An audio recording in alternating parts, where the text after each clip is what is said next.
What's up, guys? Welcome to the podcast. Nico here with Pat, and this is another NBA game. NBA game, another NBA podcast. We're gonna discuss the top 5 breakout players for the year 2025-2026 in the NBA season. And I will be sharing my screen on who we think is the number one guy so far. I'm sure karamihan naman sa atin parehas ang iniisip. Also, welcome back, Pat. After a month, Welcome dami back. kasi nangyari Oo nung nga eh. December, 'di Oo ba? Ang nga. dami. I was out, tapos kayo ang daming. Yeah, it's December. Ang dami nating mga commitments to friends. First things And first, Happy New Year, everyone. oo nga pala, Happy From New my end, Year. from my end, from my Oo, end. kasi Kasi nag-Happy New Year na ako eh. may ibang pod naman si Nico, but ako, Happy New Year. Hindi naman ibang pod, it's the same pod. It's just I mean, PB ibang, sa ibang, PB. ibang ano, Ibang yeah, ibang liga. content. Ibang liga. So our Yeah. first guy, ito we can say na this is a unanimous. Or di ako sure kung unanimous. Unanimous tayo Pat dito, 'di ba? Kay Jalen Yeah, Johnson. yeah. Number one breakout player natin. I have one of his autos. Rookie autos. I have a lot of numbered cards na rookie cards si Jalen Johnson. Thankfully, hindi ko pa binenta. Meron sa baul lang siya. Nag-check lang ako ng baul. Yeah, Pagdating ko, wait. dami kong Meron din Jalen ako eh. Johnson ah. May Jalen Johnson ka? Meron akong, hold on. Give me like a second. Sige. What the hell? Nasaan yun? Hinahanap bigla. Nawala na si Jalen. You're gonna be surprised. Na meron kang Jalen. Magugulat na lang talaga tayo. Oh, may Mr. Jalen Card ka. Guy. Patingin nga. Choice ba yan? Choice yan or shimmer? Yeah. Choice. Yeah, after Wow, saan mo nakuha yan? I'm gonna send it over sa'yo. Akin And na, then, pag-grade natin. yeah. Wild. Tell me if Numbered ba it's, yan? Or choice ano siya? Yung yellow, the blue-yellow choice yeah, card. blue, yellow, and green. Okay. That's the choice card niya. Hindi siya numbered, di ba? Alam ko lang short print yan. Hindi siya numbered, yeah. But, Jalen Johnson. Oh, keep mo yan. Tapos ano, bigay mo sa akin. Padala natin Yeah, sa I actually PSU. have a lot here. Na Jalen Kasi Johnson? Kailan mo No, nakuha Jalen yan? Johnson isa lang. Jalen Johnson isa lang. Kailan mo nakuha yan? I wanna know. Like, last month, I saw someone selling it. I go, hey, how much? Tapos binili mo. Yeah, binili ko. Galing eh, no? Tapos na trade si Trae Young. Taas na yan bigla. Oh, yeah. Yun nga. Speaking of, okay, so Go. Ikaw our muna. first Go, Jalen breakout player Johnson. is Jalen Johnson. Hindi siya ascending order. It's like, this is our first. Okay, Jalen Johnson improved his points from like 18 to 23 points per game. Oo, dito natin makikita yan. Rebounds around 10 rebounds per game. Pero yung surprising sa kanya for a forward, for a big guy, 8 assists per game. Yeah, 8 8 assists per assists per game. game. So, and if you've been following this guy this year, he's had a lot of triple-double games already. So, Wild, no? Parang, yeah, May triple do? Nasaan na yun? doing I think it everything. says here, meron ditong stat sa... Sige lang, habang hinahanap ko lang. Yeah, for a team that's loaded. I think they're loaded si Okongwu, the vet is there. Even before Trae Young got traded and injured, they had a few games together. He was already producing a lot of numbers. They've been also giving a lot of touches kay Risa Shea. Of course, kailangan nila develop yung first round pick nila. Dyson Daniels, Alexander Walker. So, yeah, very productive season for this individual. And yeah, I think front runners for the most improved player award. Grabe, 24 years old 24 lang. pa lang siya. 24. Iniisip ko 26 na. 24 lang pala. Yeah, kaka-24 niya lang, Pat. Kaka-24. Kasi last year lang ano niya eh. Merry Christmas Last na. month lang. Ano siya? Sorry, you know what? Isa ako sa mga nagulat kay Jalen Johnson kasi I didn't even know. Ayun, no, look at that. Round 1, pick 20. Sigurado ako kung if they were to do it all over again, Top 5. top 5. Wait, okay, 2021 class siya, di ba? Yeah, sige, tingnan nga 2021 natin. NBA draft class. Alam ko, Cade yan eh. Cade year to eh. Yan o, Cade. Okay. Dude, Okay, feel ko sige. top 3. I'll take him top 3. Or I'll even take top him 2. over Mobley and Jalen Green. Hindi, fine. Top 3. So, Scotty's number 2. Then I'll get him at number 3 na. Totoo. Teka lang, Pero you top have to wait 20. for him. Oh Pero my sa God. redraft yan eh. Top 20. Isipin mo yung mga tao who came Oh before bro, may him. Shengun pala, may Book, Shengun pala. Book Knight.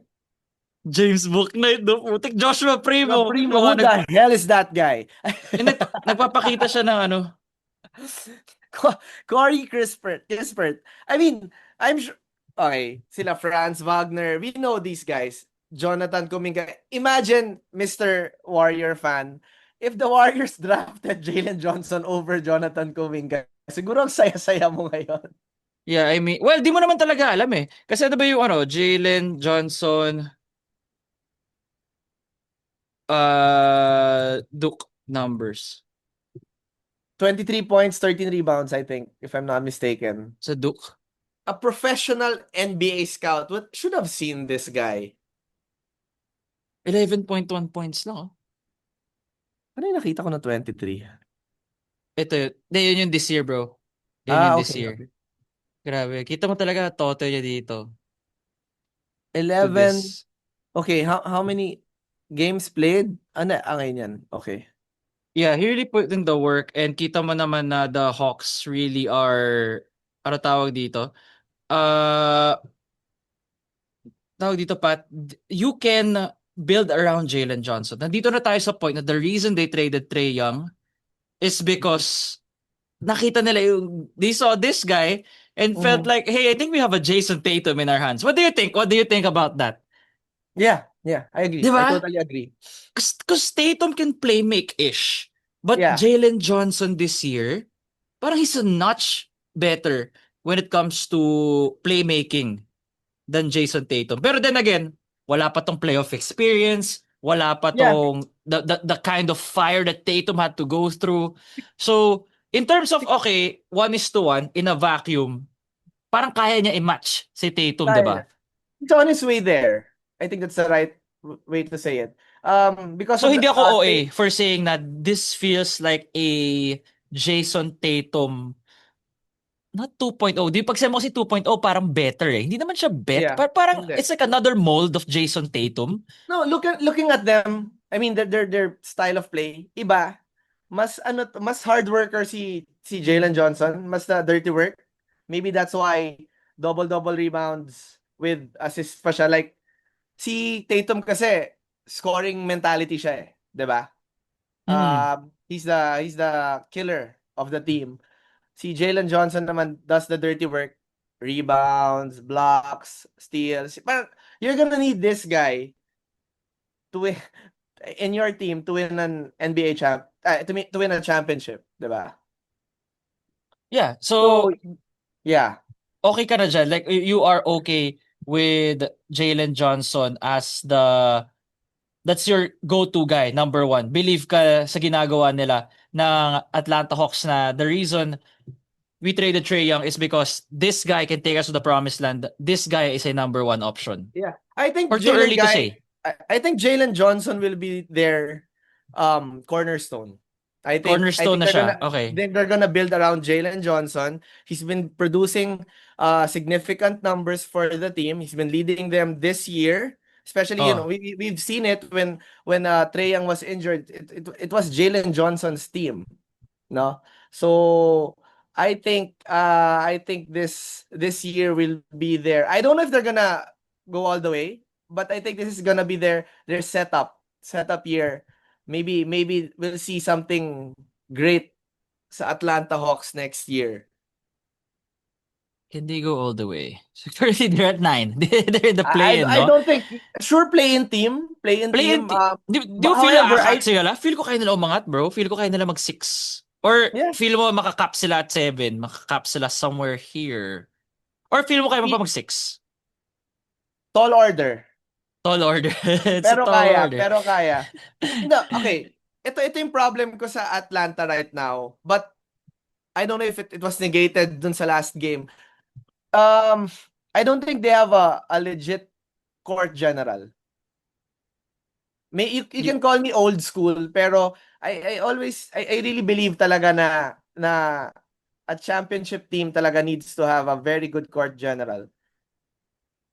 Ang nangyayari kasi sasalitan sila ni Dyson Daniels when it Yes, comes to Dyson Daniels playmaking increase the moment na exactly. whenever Trae Young is not on the Mhm. court, Dyson Daniels is facilitating. If it's not Dyson, it's Jalen. It's the two of them. Yeah. Pero hindi sila pure points. I think ikaw as an old school guy, ikaw you still want a guy primarily just there to facilitate. Naghahanap ka ba ng ganun?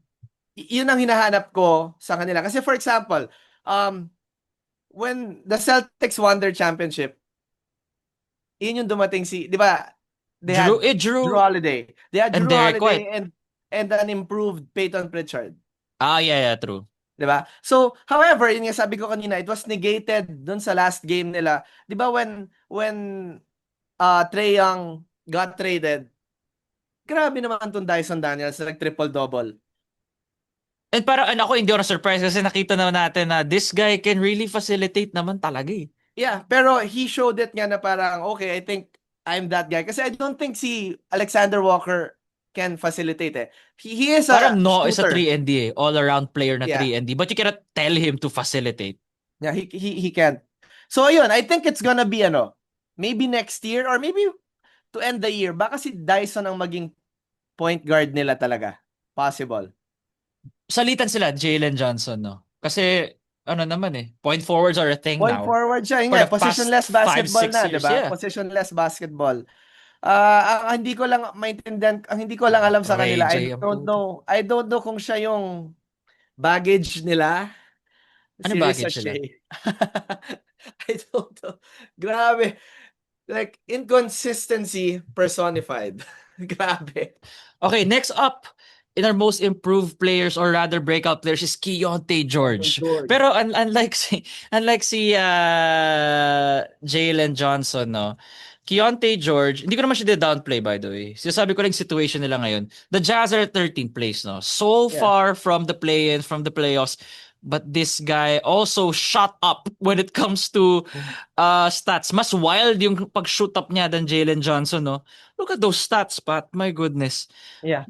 Increased field goal attempts, tinaas lahat, but yet ilang percentage yan? 0.60% yung tinaas. 0.060, no? From 39 to 45. Better 3-point percentage. Look at the assists. Assists, well, tumaas din. 6.9, no? Nice. Yeah. Plus 1.3. Lahat tumaas, no? Turnovers din, but that comes really with, increased usage. Yeah, higher usage, yes, of course. Oh, And what from do you think about 17 to 24 points per game. Oh my God. insane. Mga Yeah. big leaps, no? Okay, Go, Keontae your George. thoughts, Keontae. George. We talked about him before in one of our episodes.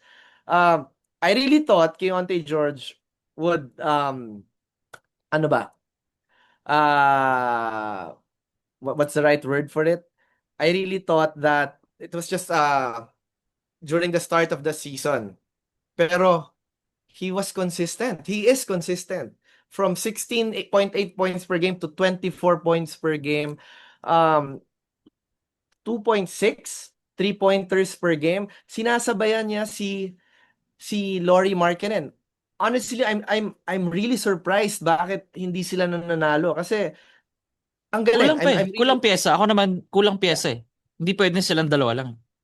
Yeah, that's very true. Oh. I think what we can credit that dun sa injury ni Walker Kessler. Yeah. Walker Kessler's out for the year. I think he got that season-ending injury first month of the season, 'di ba? So, yeah, I agree, kulang ang pyesa, but I think they call this year the silly season. What does that mean? Diba? Ano ibig sabihin silly season? Tanking year for them. Okay, tanking year. Okay. The Utah Jazz, they have their pick this year, I mean for next year, is protected top 8. They should, if they get if they lose enough to get the first to 8 pick, it's gonna be there. So yun nga, merong angle na they're really tanking, but I think regardless of that, if we're just gonna talk about Keontae George himself, I think this guy really improved this season. I was looking at him na last year. Pero I knew this guy would be somebody in the NBA, and I think he's showing it now. Doubling his stats, his usage, his presence on the court. I think next year will be very, very interesting for the Utah Jazz. Do you think Keontae George is a franchise cornerstone you can build around him? Is that same ba tayo ng ano tawag dito? Ng thoughts when it comes to Keontae? I think yes. I would say yes. Last year, 'di ba they were trying to build it around Isaiah Collier, Mm. and then he got injured. Starting Oh, the tama. season, he didn't play the first part of the season, and then they gave it to Keontae George. And then Keontae George took advantage of the opportunity. Ayan. Kabaliktad yung mundo nila. So, but I think it's good for them, for the Jazz. I mean, um, I think he can. I think he can. Too early, but he's showing na he can produce. Pero too early to say na, okay, franchise cornerstone to. Kasi you wanna prove na empty stats ba to on a losing team or if it's for real. Yun yung ano, di ba?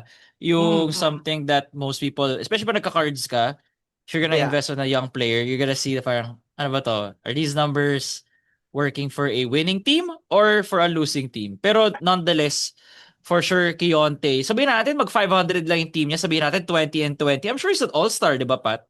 Yeah. Yeah. Pero hindi siya maging all-star because yun nga, the records have to match. Okay, pero ikaw, I'm gonna ask you, do you think these are empty stats? Kasi ako, if you're gonna ask me, Ko he's hindi. doing it at the early part of the season.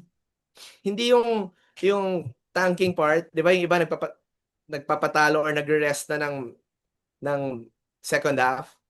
Parang feeling ko But nung he's for start ng real. season, I feel like he's tinatry for nila real. lumaban eh. Hanggang ngayon naman eh. Yeah. Dude's a baller, dude's a baller. Galing talaga. Believe ako kay Keontae George. Hindi mo to, hindi ko feel na ano siya, empty stats. Ako din. But yun nga, I don't know how you A lot you remains, ano pa, dahil pang pwede mangyari, no? But he's impressed us, man. Oh, he's Yeah, great. I don't know nga kasi 'di ba there are rumors na si Lori baka matrade. I don't know. Is he good on his own, or is he benefiting from Lori's play I this don't year think then? so. 'Di ba? Hindi naman sila ano eh. Minsan nga, wala si Lori, di ba? Madalas Yeah, wala si yun na Lori nga eh. Markkanen. And yet, he's still giving the same numbers, if not better. So, ano talaga? How old is the dude? He's 22. Ano ko, 22, I Lori's a think. bit old. Lori's a bit old. Lori's around 27, 28 if I'm not mistaken. Yeah, 28. Nag-Cavs pala si Lori Markkanen. Would you believe, no? Tapos talagang, ano lang talaga siya sa Pero hindi Utah. yata siya tumagal sa Cavs eh. Di nga.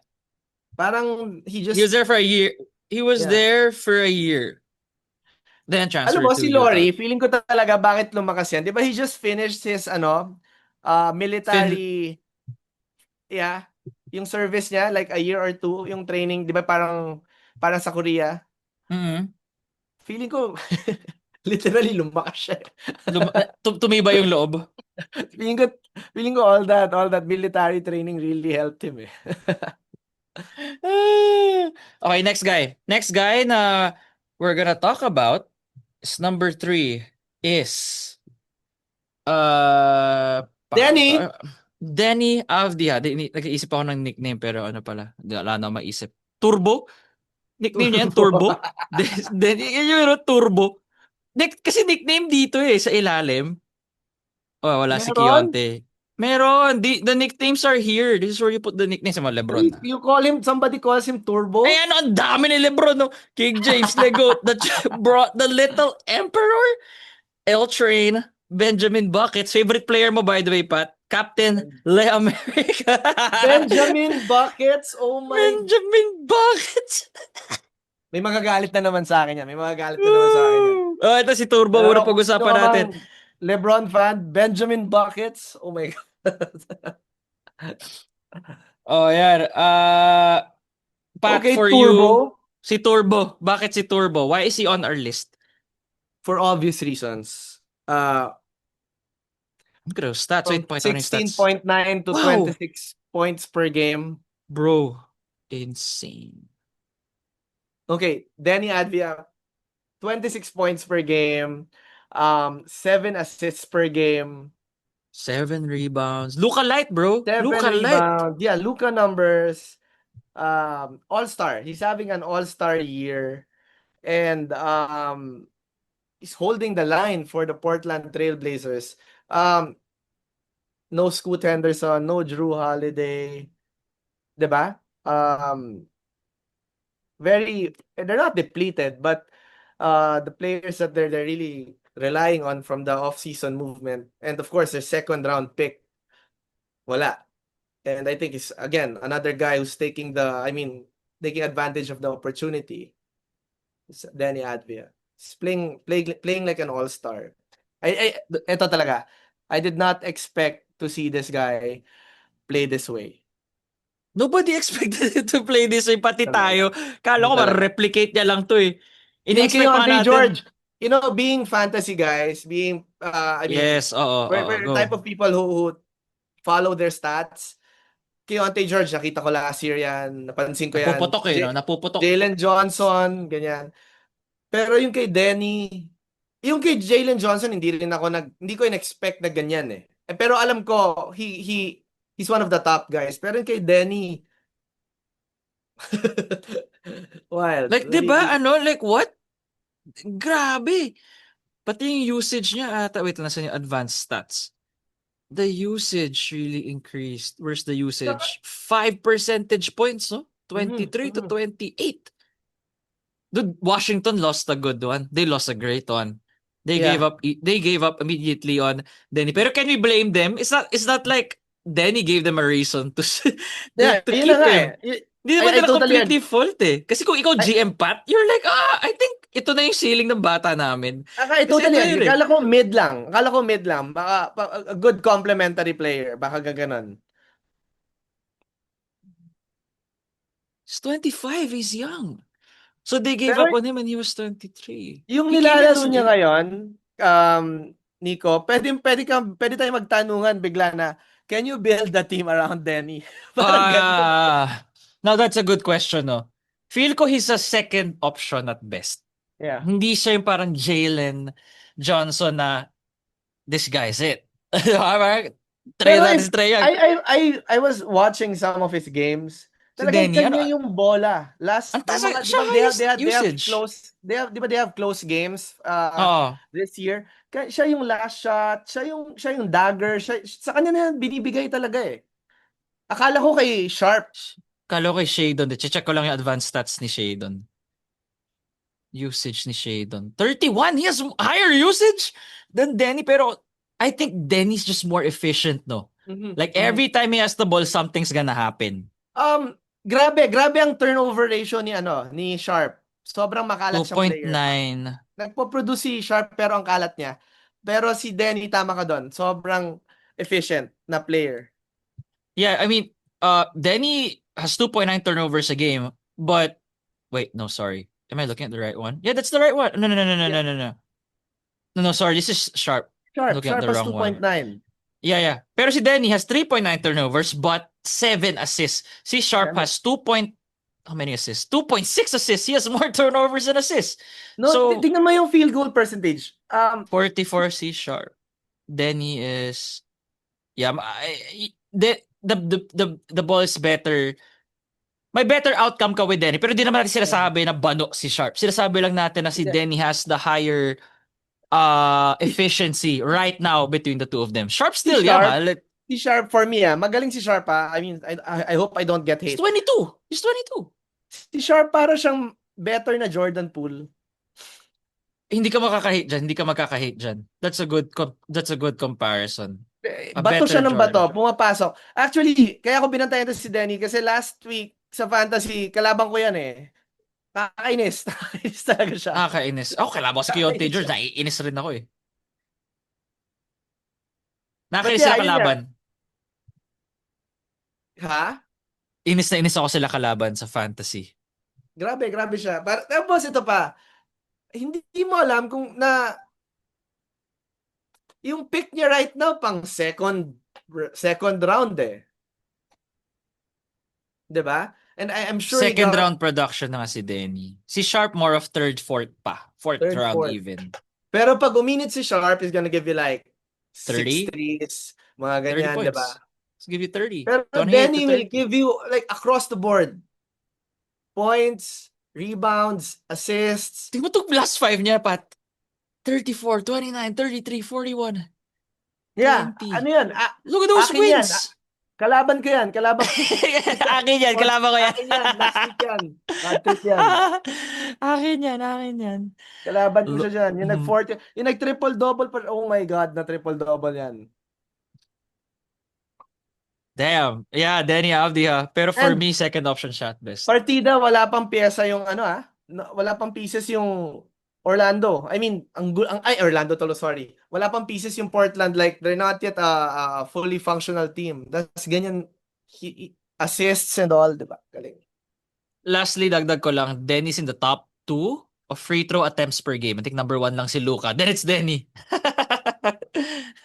Galing. That's, you got respect from the How refs. tall is he ba? He's 6'9" yata, if I'm not 6'8", bro. mistaken. 6'8", 6'8". 6'9". Denny. Do you have Denny Avdia cards? I have a lot. Wala. I Yun na have a nga lot. eh. I never expected na 6'8". magiging ganyan siya. 6'8", 6'8". Kasi I So, keep getting 6'9" with Washington shoes. before. It's a cheap team before. Ano na Washington. Get Washington. Get Washington. Sabi ko, oh, Ito yung mga sabi ano ko, eh. Dane. Ito yung mga don't sleep on me. I mean, he was projected as a Luka Light during the 2020 draft. This is 2020, right? He's a Yeah. 2020. It's funny if he ends up as being the best guy out of the 2020 class, no? That came out of... Who's in 2020? Lamelo... Hindi, joke. Wait. Denny Avdia, rookie year. I thought he's 2019. Oh, 2020. 2020. So he's with Lamelo year. Lamelo Ant. Hali. Oh, that's a loaded squad with Tyrese Maxey. Okay, baka top 5 siya. Okay, Hindi ko guys. naman sasabihin na top. I have a pod with one of the top NBA cards guy. Alam talaga niya bawat draft class. We have to know that, 'di ba? Parang mabebenta yung product, di mo alam 'yun. Galing, Diba? ang galing. Sorry. I know the NBA pero wild. Hindi, iba sa cards, 'di ba? Kasi syempre, you talk about value. People are asking, boss, anong team okay? Syempre, you gotta tell them what it is. You cannot lie na ito, ano. Anyway, Denny, What? number 4. Number So, 4. tagal natin dun, ah. Actually, tumagal Yeah, tayo kay kasi Jalen Johnson. okay talaga pag-usapan si Denny. Grabe talaga eh. Very impressive. Oh, next guy natin. Ito, medyo magiging divisive na tayo, guys. Alex Sarr. Si Pat wants him to be added dun sa honorable mentions. So, sabi ko, hindi. Pupush ko si Alex Sarr sa top 5 ko. 17-7. Although with a losing team. Mhm. But Alex Sarr, great in block. He's always been known as a defensive guy.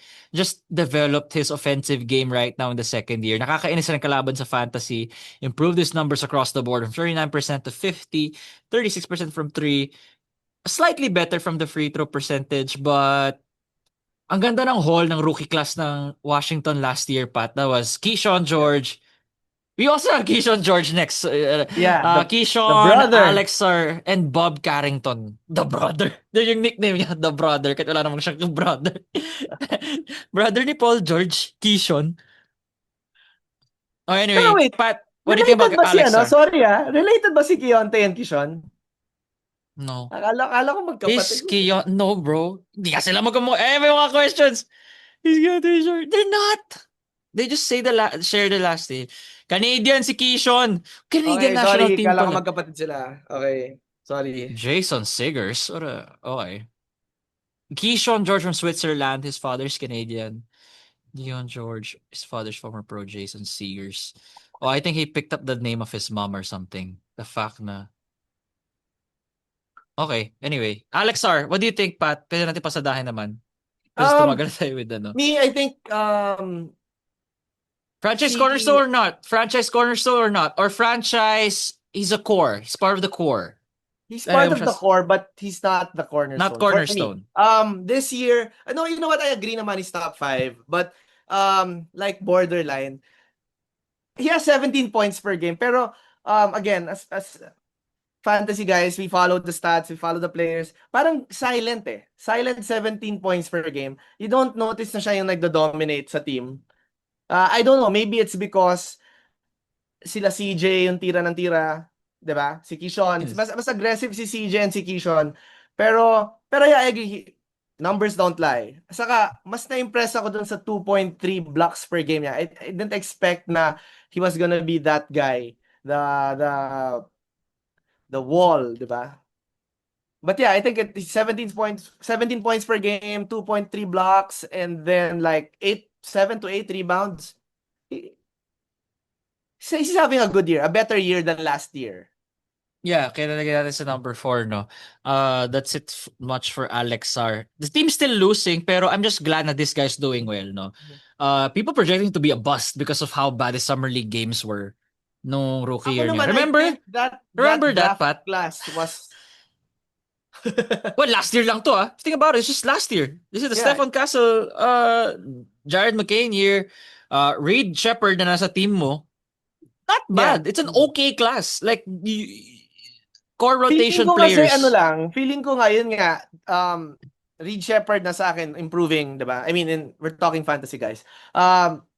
Risa Shea as the number one pick, talagang 'di ba, of course, parang feeling ko may responsibility yung number one pick, 'di ba? Parang hindi niya nadala. Wala, hindi talaga. Kaya ang pangit ng cards nung 2024 year. Sobrang Because bust. Actually, you're he number said it, no? He had an interview, I think, last year. Nagulat siya sa NBA. Sabi niya, I knew I was athletic back in my country, but I did not expect na they were this athletic in the NBA. Parang sinasabi niya nga na, ako na yung athletic doon, ako na yung magaling doon. Tapos biglang nagulat daw siya dito sa NBA na, uy, ganyan pala, mas parang times 10. lahat athletic, lahat athletic. Not athletic, no? So, yeah, of course, hindi naman natin pwede lahatin. Number 2 si Star ng last year. Last year was not, for me, was not very impressive for him, no? I mean, not a very impressive showing for the number 2 pick. But this year, very significant improvement. So, yeah, I think he's top 5 breakout player of the year. Within the top 5. I mean. Top 5. Okay, last one natin number 5. Oh, Superman! no, it's Khalil Ware. Keyshawn Super. George is actually in our honorable mention. Yep. So Khalil Ware, 12 and 10, 54% from the field, 20 PER, great free throw shooting for a big man. The Great 3-point shooting. The Kryptonian. That's so ironic, no? He's named after Superman, but he's named after the weakness of Superman. Huh? Diba? It's Khalil Ware, like the Kryptonian. So, parang anti-thesis or something.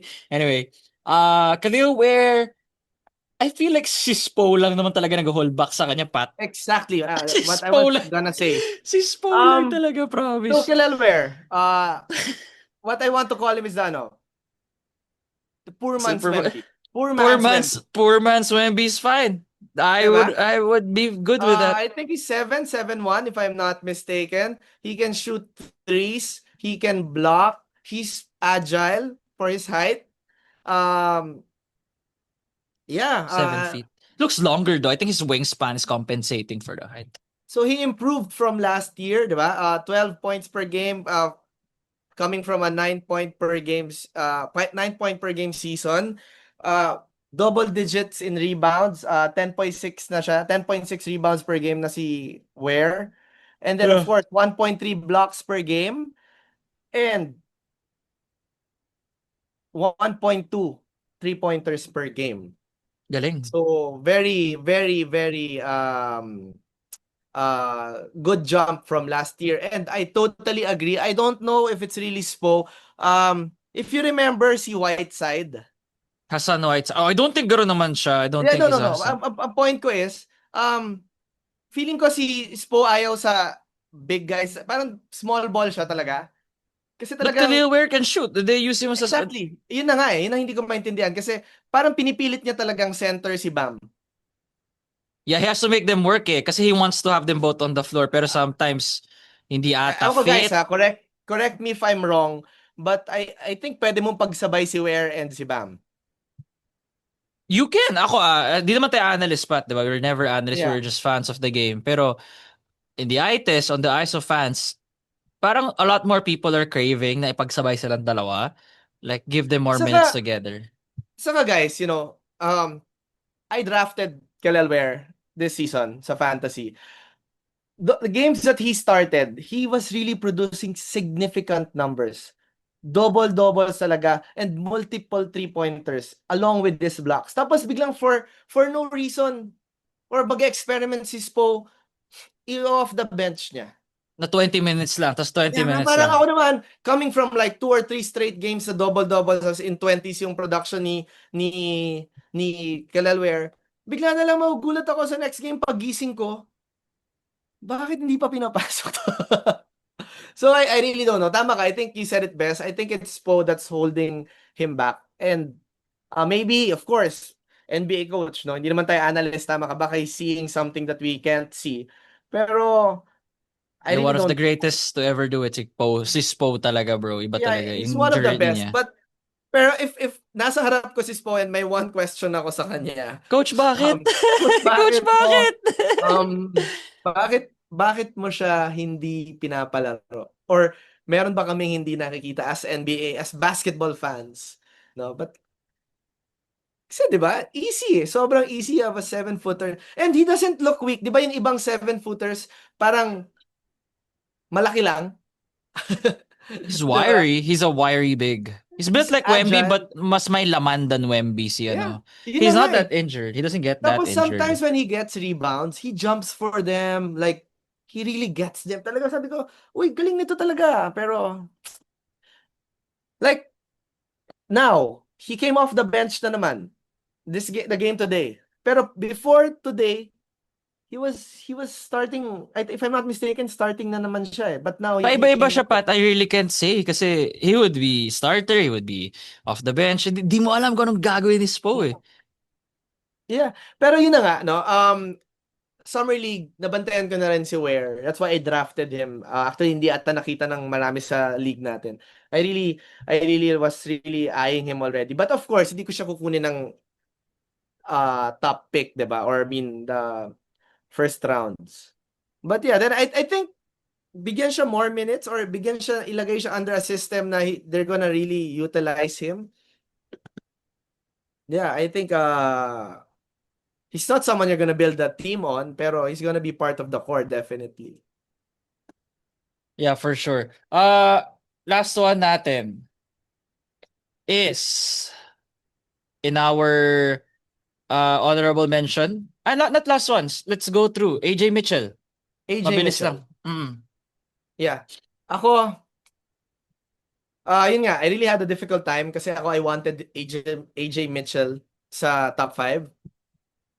Pero yun nga, I think tama ka. Tama ka naman, no? Coming off the bench siya. But 'di ba to start the season, he was dahil nung wala si J-Dub, he Ah, was starting some of the games. Pero look at his numbers. AJ Mitchell, wait, AJ Mitchell was second round draft pick, 'di ba? dapat susulat dito eh. Yeah. 8 pick in the second round, 38. 38 pick, 'di ba? So, second round pick AJ Mitchell, 14 points per game from 6 points per game last year, 3.4 boards, 3.7 assists, Oh, yung stats ko rin dito rin sa phone ko eh. Para lang di ako naka-ano. Okay. and 1.5 steals. So, offense and defense. This guy is doing it everything whenever he's on the floor. So, Belgium pala. Thought he was like born in Belgium. But I don't think he speaks Belgian. Baka doon lang siya napanganak. Ano Baka. yung mga players yung mga dads nila that played in Europe. Na tiyempo na sa Belgium siya. So doon pinanganak si AJ Yeah. Mitchell. Saka yung mga ano, 'di ba yung mga nasa military? Yeah, pwede din. Mga na-assign sa Europe. So it's either naglaro yung dad nito or baka serviceman. But yeah, yun na nga, Serviceman. another guy producing double this year. AJ Mitchell. I think what OKC does, si SGA starts at point guard and then after a few minutes papasok si AJ Mitchell to be the point guard and then SGA will be the two. So sinasabay siya kay SGA. And then producing Fit siya numbers kay, along with the MVP. fit siya kay SGA. Fit siya. Feel ko pang starter level yan. It's just that. Ano lang talaga. Sobrang loaded ang guards and forwards ng ano ng what do you call this? Thunder. Also, kaya nasama siya sa listahan na to. Good jump as well, no? Talagang Literally doubled. karamihan ng stats niya really doubled. Most Even of them even really even his doubled. even his three pointers, yung assists, yung steals, grabe. Grabe. Doubled nga. Yeah. Yun, kaya I was really having a hard time. Sabi ko, wait, sino bang pwedeng tanggalin para kay AJ Mitchell? So, there. Yeah. Last one natin. Do we add Shadon Sharp here? Yeah, Shadon. We just talked about him, no? Would you say Shadon, would you qualify him as your tama naman. It's a honorable mention for Mhm. breakout players for this year. Kasi from 18 to 21, pero nandun pa rin yung sakit Saka of wait, the it's his fourth turnovers. year, diba? It's his fourth year. Bata pa rin siya though. He came in 18, bro. Yeah, it's his fourth year, but if you look at his numbers, uh, Steadily ascending climbed. Steadily climbed. Yeah. steady climb siya. So, yeah, he's been working on his game. His three-pointers, if you look at it, he's giving you two per game. And his defense now, 1.5 sa steals. yeah. Sneaky yan si Sharp, no? Sa fantasy Hmm. din. Ang gulo lang din kasi 'di ba off the bench siya, may times off the bench siya, tapos may times starter siya. So ang gulo lang din. Actually, in the next weeks papasok na yata si Scoot Henderson. I really want to see how they will play together. Scoot, Sharp, Denny, Denny, Drew Holiday din. Babalik Drew na. Holiday. Pero alam naman natin si Drew, elder statesman siya doon. Baka He's yun gonna yung get he's gonna get his he's gonna get his touches though. yeah. Kasi Drew can still produce.